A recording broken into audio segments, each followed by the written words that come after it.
Hey guys, how are we doing? So I have been recently watching Food Wars, which is why I've been reacting to Food Meant, and I think it's brilliant. It's so funny, it's clever, there's a decent story going on in the background, characters are interesting, and you know, it's got his funny bits, and I think it's everything you need in a show. And then so I seen when Mother's Basement has a video called Why We Love Food Wars, Shokugeki no Soma's Recipe for Success. I thought, do you know what? Let's see what he has to say on the matter, because usually he's right about these kind of things. So let's check this out. Why We Love Food Wars, Shokugeki no Soma's Recipe for Success. When you look at Crunchyroll's most popular anime of any given season, it's pretty easy to predict what you'll see. The list will be topped by the currently airing huge shonen series, right now those would be One Piece, Dragon Ball, and Boruto's dad's son, followed by the hottest new shows of the season. It's rare to see anything top even one of those juggernauts. If a show does, it's usually an action-driven affair with high production values like Re:Zero, One Punch Man, or My Hero Academia, or a sequel to an already popular show like Attack on Titan or Konosuba. You'll sometimes see shows that aren't action-oriented, like Erased, come in not far behind, but they almost never enter that top row. Yet a cooking show, of all things, manages to consistently crack the top 3 whenever a new season airs. It's got everything. Food Wars, Shokugeki no Soma is something really special. One of the most popular and most well-regarded shonen anime ever made, as well as the highest-rated ecchi TV show of all time, at least according to my anime list. In other words, it competes and excels in the most hotly contested anime genre, and it does so with content that many consider to be off-putting or trashy, to the point that only 6 series with the ecchi tag have ever scored above an 8 on the site. And it does so with subject matter that some would say is dull, at least compared to Magic Sword Boys and Magic Punch Boys. So why is it that we love Food Wars so dang much? Why do we love it? As I try to crack the recipe for this show's success, and also make amends for that terrible pun. First, a quick summary for the uninitiated. Food Wars is about Yukihira Soma, the son of a locally renowned diner owner who spends every day trying to top his dad's incredible cooking until one day his father mysteriously disappears. He's like, nope, in his dad's absence, he's sent to attend Totsuki Academy, an elite cooking high school in Japan renowned for producing some of the best chefs in the entire world. Two things make Totsuki special. Its brutal curriculum, which weeds out all but the best chefs by graduation, and the Shokugeki system, which allows students to bet basically anything on the outcome of cooking duels. In this elite school, and using this unique method of combat, Soma aims to rise to the top of the school's rankings and prove himself as one of the best chefs in the entire world. Food Wars isn't the only anime about cooking food by a long shot, but even if you count tangentially food-related shows like Bento and Working and the culinary-themed action series like Fighting Foodons and Toriko, it is still far and away the most watched. Much as I personally love Sweetness and Lightning and Yakitate Japan, which anyone who even remotely likes Shokugeki no Soma should watch, by the way, they clearly don't have the same appeal as Food Wars does. And if we're looking for things that set the show apart from those contemporaries, one thing stands out pretty clearly. There we go. Or sometimes 2 things, or more than that. Really, it depends on the sexualization. How people are eating at the time. Born out of necessity, over-the-top reactions have been a staple of the cooking anime subgenre since its inception with Mr. Ajiko, a cooking battle series said to have inspired the real-life Iron Chef competition. Of course, it's very difficult to make a drawing of food look anywhere near as tantalizing as the real thing, and even harder to convey how that tastes. So mangaka and animators get around this limitation by showing people having metaphorical out-of-body reactions to the food that they taste. They basically orgasm every time they eat something good. When they bite into spaghetti that they shoot off into space, you kind of get how good it is. Food Wars goes even further over the top than most of its contemporaries, though. Well, actually, it would be more accurate to say that it removes the top entirely, and often the bottom, too. Yes, while Food Wars does have its share of chefs who dress with no regard for oil wells, the main source of its ecchi tag is its reactions, which depict decidedly naked judges, customers, and evil estate ladies enjoying their food in a very unique manner. Yeah. The appeal of this is pretty obvious, and to the show's credit, the character designs of its female cast are really hot, so it does work on that level. But it also seems, at least on the surface, like a really cheap ploy for getting attention. You could slap naked anime girls on a show about watching grass grow, and it would still make money. Hold on, I've gotta go pitch an anime.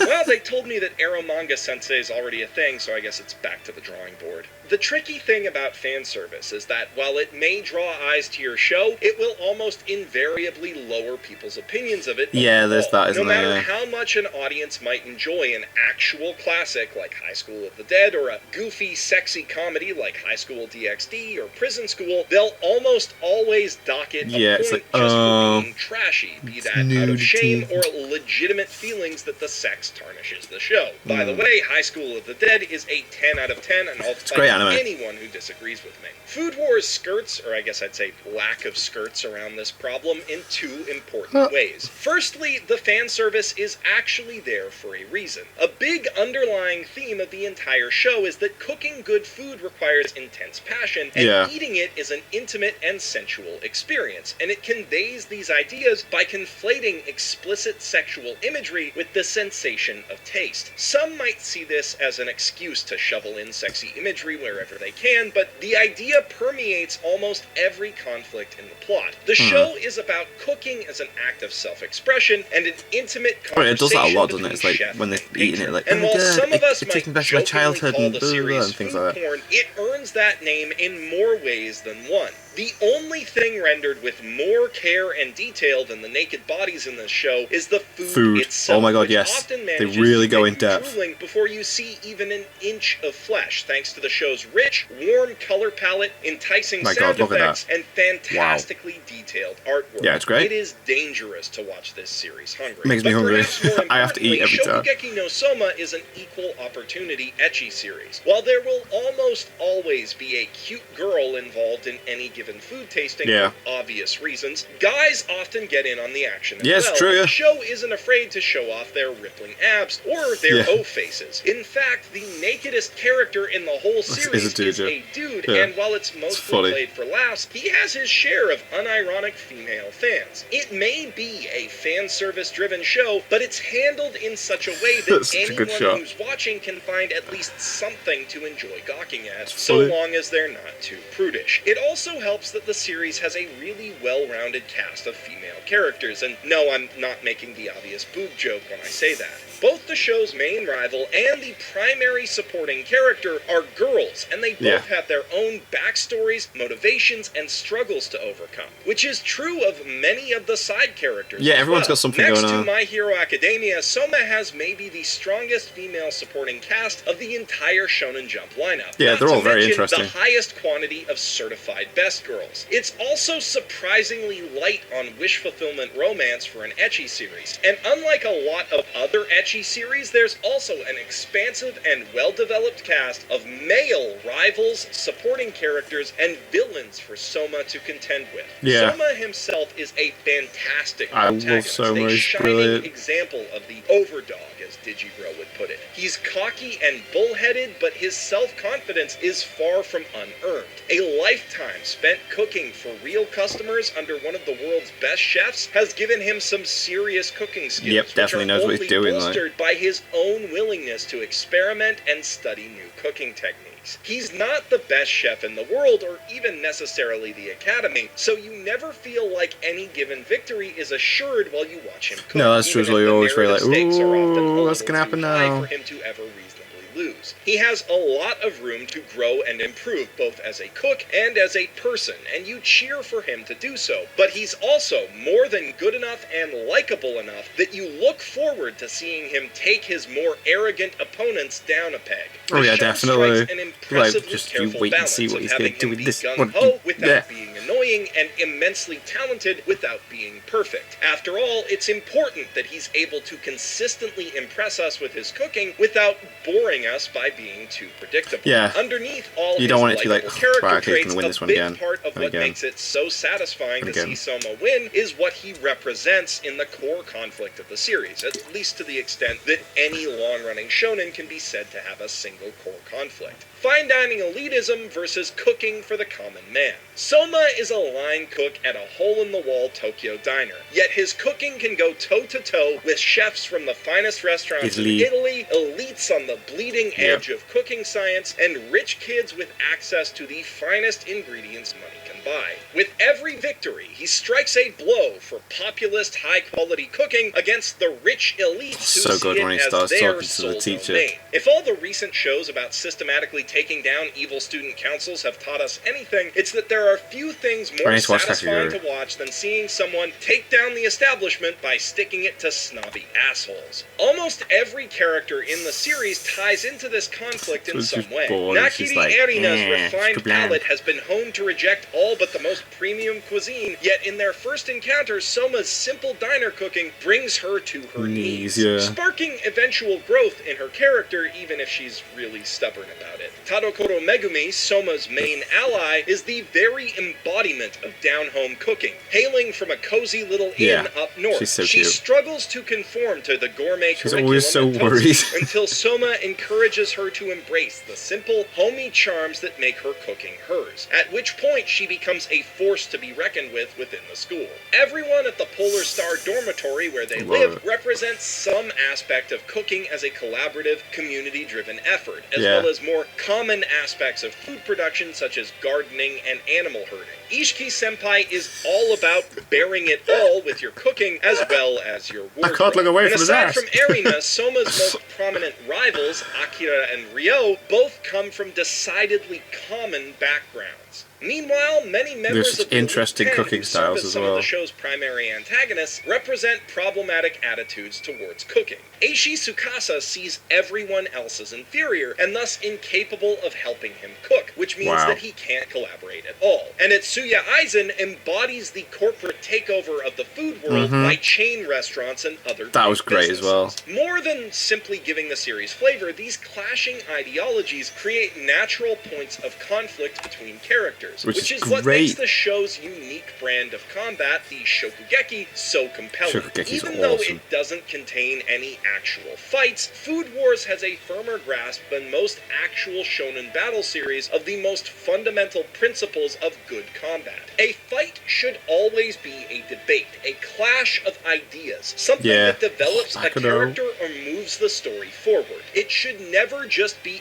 action for the sake of action. Just like a song in a musical should never just be a song for the sake of having a song. This is a concept to talk about in greater depth later, but to keep it simple here, every Shokugeki that Soma gets into is about something more than simply fighting to attain a goal. Soma always has something to prove, and many of his opponents, like Nikumi and Subaru, have fundamentally wrong-headed ideas about cooking that need to be corrected. Wins in this show are almost always about one important idea beating another, and this is true of any really good conflict-driven story, be it a sports anime like Haikyuu or Baby Steps, or a more conventional action series like My Hero Academia or Creators. But it's not just that each Shokugeki is built on a strong narrative base. They're also mechanically interesting to watch unfold, and despite just being, cook-offs, strong writing and direction keep them feeling exciting and tense right up to the end. Cook-offs are a fundamentally different beast from most of the methods of conflict resolution that we see in anime. With sports, fighting, games, and even gambling, there's always something that each combatant can do from minute to minute to affect the outcome of any given battle. They can interfere with their opponents, change their strategies on the fly, and react to challenges as they arrive. Cooking is all about prep work and planning, though, which means that, for the most part, all of the mind games and crazy strategies that go go into each Shokugeki need to happen before the fighters ever enter the ring. Sure, once they're in there, an opponent may throw Soma, or more often Megumi, a curveball that they need to deal with on the fly, but for the most part, the better plan is what wins the day. This is cool for a few reasons. It makes each battle about predicting the opponent's strategy and it's like, outplaying I'm going them to rather than overpower them simply with reacting to what this. they do. Soma needs to get inside his opponent's heads and study their techniques before the face-off, and they often do the same to him. Because all of this strategy isn't confined to the time limit of the actual match, we have time to really dig into the meat of each person's strategy and personality, See what he did there. Understand the full weight of the unique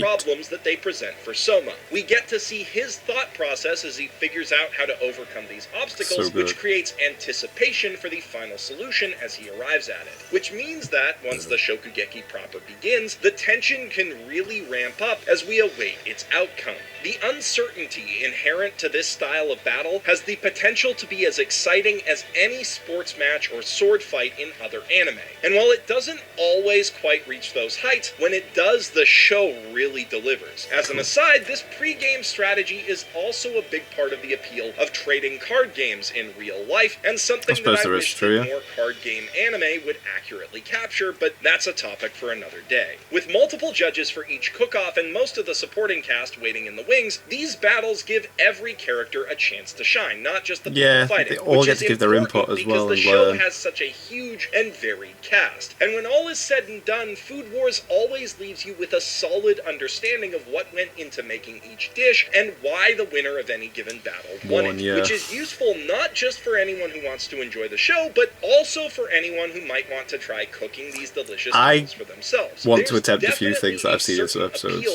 Not like the really complex stuff, but you don't really get with more fantastical action series, or even sports shows if you're an out-of-shape nerd like yours truly. Shokugeki no Soma really gets to the heart of what makes its particular brand of combat unique and engaging, and wherever it can, it takes full advantage of those strengths. For my money, it does that better than any other cook-off show on the market. And that, I think, is the real secret to the show's success. Sure, it has a strong cast, an interesting core theme, and some really solid fan service, but those are all things that you can get elsewhere. Yeah, you can get that in any show, Seven Deadly Sins both excel in those same areas. But with the Shokugeki system, Food Wars offers something that you can't really get from any other shonen anime. And when there are dozens of different shows about dudes using magic to fight each other, all vying for your attention, it's hard to overstate just how important it's pretty cool that stands out.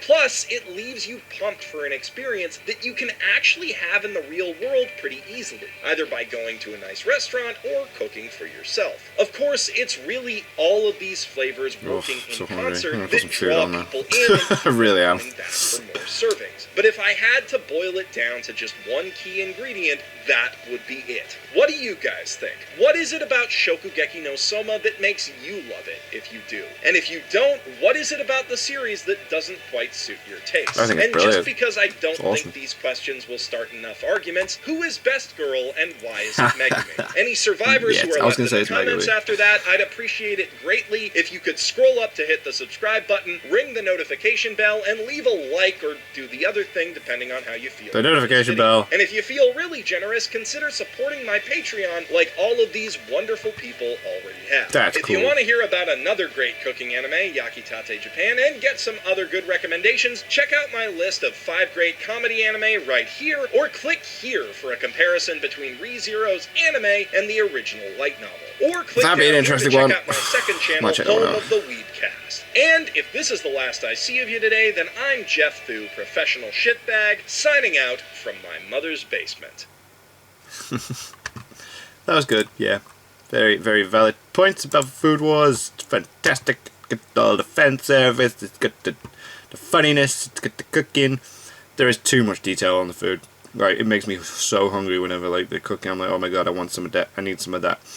And I am actually going to go throw a pizza in the oven right now because I am starving after watching that. So, yeah. Thank you guys very much for watching. What did you guys think of that? What did you guys think of this? If you've not seen Food Wars, you gotta check it out. Click like, subscribe if you haven't already. Leave comments down below. Let me know what I should watch and discuss in future videos. And I'll see you guys, just all of you guys, next time. Bye.